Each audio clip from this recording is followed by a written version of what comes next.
ছাত্র শাসন ভেস্তে গেছে, শিক্ষা গেছে হেলে।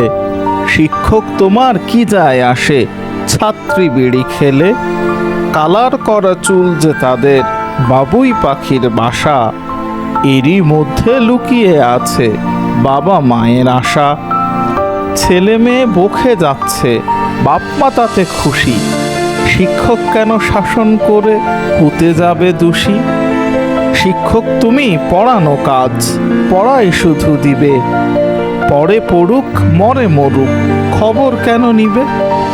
বাবা মায়ে কয় না কিছু, চোখের সামনে ঘোরে। পরের ছেলে গোল্লায় গেলে তোমার কেন পড়ে? শাসন করার ইচ্ছা জাগলে নিজের ছেলে করো। ছাত্র শাসন আর কভু নয়, খালেস তৌবা পড়ো। শাসন করা নিষেধ জেনেও করছো কেন শাসন? কে শুনতে চাই তোমার কাছে নীতি কথার ভাষণ?